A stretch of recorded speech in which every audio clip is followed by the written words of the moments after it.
Hey, welcome to an episode of Chad's Beer Reviews. Fix the tripod here. There we go.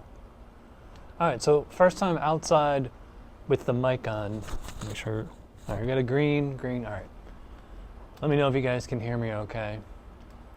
Hopefully it won't have too many interruptions today, other than Leo and Logan around here. So, I just did that video on the differences between Oktoberfest and Marzen. Here's an authentic German, one of the Munich 6, but this is not their Festbier. This is the Ayinger Oktober Fest-Märzen, not Oktoberfest-Märzen. It's Oktober Fest-Märzen. Authentic Bavarian festival lager, 5.8 ABV, 500 mil. Is this 500? No, okay, I thought this, no wonder, all right. This is 330 mil, 11.2 ounces bottle. Because I broke out my mug for this one. It didn't fill it up. I thought this was a 500 ml mug. And I didn't realize until just now that this bottle was only not even a 12 ounce, but anyway. So beautiful, the color isn't doing justice here. It is straight up like pumpkin orange from what I can see. A little haze to it, that's fine. And again, probably it had about a 2-3 finger foam. Check the video thumbnail if you want to see the foam. Let's give it a whiff.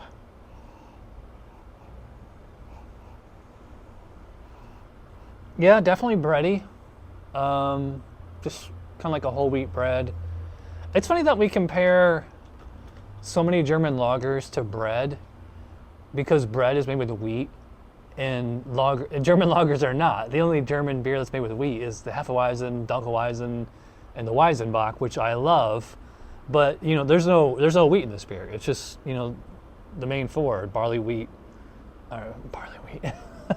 water, barley, hops, and yeast. There could be a variety of barley in there, like probably some Munich, some Vienna malt for toast and color and flavor and all that stuff. But I highly, highly, highly, highly doubt there's any wheat in here. Certainly no adjuncts. So. Yeah, a bready's flavor, a little bit of, I want to say caramel, but the BJCP specs make a point of saying there should not be caramel in authentic German, anyone that's really brewed to spec. Let's see, actually there's a description on the back of the bottle. I didn't see this. Amber colored, rich, full-bodied. Ayinger at the foot of the Bavarian Alps is one of the world's most respected breweries, family owned and operated since 1878. Nothing about it other than that. I thought I was gonna have some. By the way, the cap on here, I guess that's of the brewery. That's actually really cool. I'm gonna keep that one. So anyway, back to the aroma. Yeah, bready. I actually get a little bit of a fruitiness on here. It could be the yeast. Not much in the way of hops. Maybe just real faint. If you're familiar with the noble hops by now, it's like spicy, floral, almost herbal. And it does have like an impression, I think the VJCP specs, I think they say an impression of sweetness, but will it taste sweet? Let's find out. Cheers.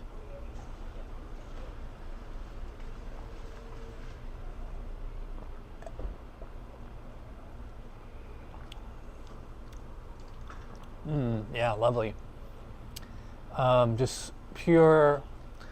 If you're going to be a beer judge, I highly recommend getting like authentic German beers because they're always made to spec. They're not adjuncts, and because they only brewed with water, hops, barley, and yeast, not in that order. You're really going to taste those four ingredients there. If you want the fruits and the spices and all that stuff, you got a Belgians. And of course Americans and all that, but you want to taste what just straight up the four ingredients taste like when they're together. German lager is the way to go.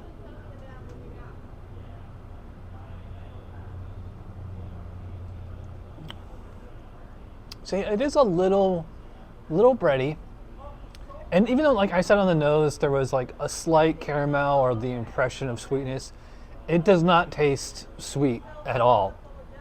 In fact, it's actually a little milder than I was expecting, and a lot milder than I would prefer.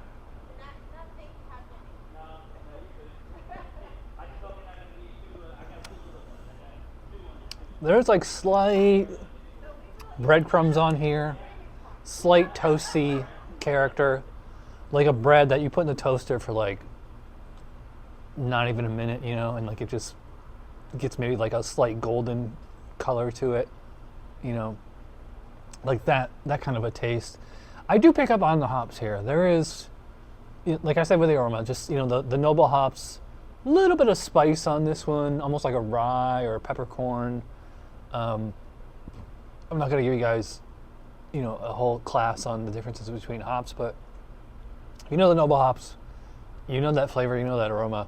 It's in here, but it's subtle, which it's supposed to be for this style.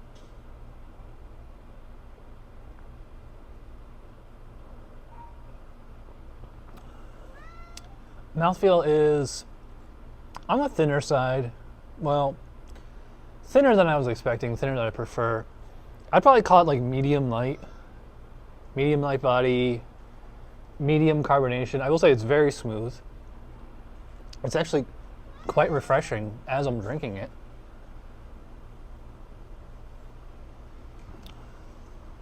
Pretty well attenuated beer. There's like no residual sugar or anything here.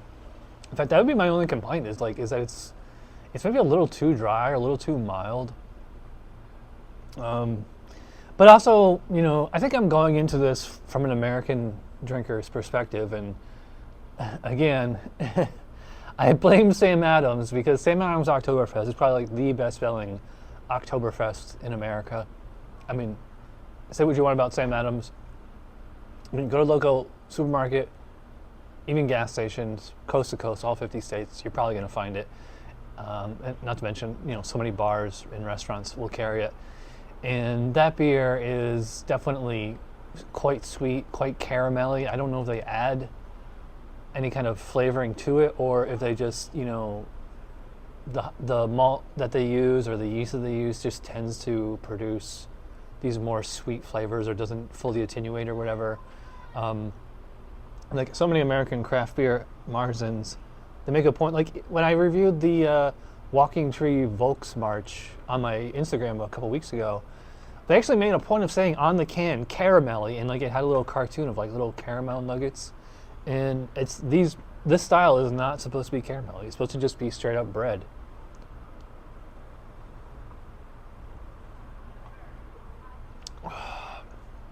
Yeah, I would say that really hits the spot.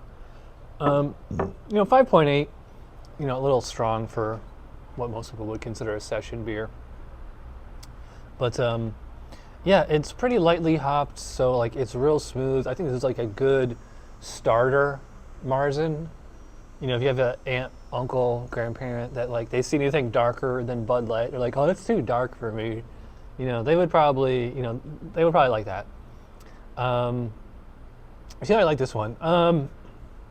As far as rating, I mean, well, if we're going to specs, I mean, to specs, this is, I think, at least a 40-point beer. Personal preference, this one is good. It's not great. I think I'd probably go, I think I'm going to go 3.5, 3.75 on this one. I think 3.5. I mean, that's my personal preference. I'm like to specs, like I said, it's, you know, a really, really well crafted, really to spec beer. I like it's clean, no, you know, fermentation byproducts, no like skunkiness or heat damage or anything like that. So, I mean, it's, you know, it's an old German brewery doing it to spec, so there's no reason it shouldn't be a straight up 50-point beer. The only reason it wouldn't be is if like there was some kind of, you know, fermentation problem or handling, like if it had like heat damage or light strike or something like that. These bottles, it looks brown on camera, but it's actually, well, it's a pretty light brown. That's the problem with the European breweries, is that their brown bottles aren't as dark as American brown bottles, which if they just switched the cans, it wouldn't be a problem. So, all right, so we're coming up on 10 minutes. I'm gonna try to start keeping these under 10 minutes from now on. I know I tend to ramble and get off topic. So yeah, check me out. Follow me on Untapped. Follow me on Instagram. I post a lot of beer reviews there that you don't see on YouTube. Links in the description below or on my main channel page or whatever. I noticed I got a lot of new subscribers lately, so thank you. And I just found like so many new beer tubers lately. So I'm going to be checking those guys out. So, all right, thanks for watching. I will see you guys tomorrow. All right, bye.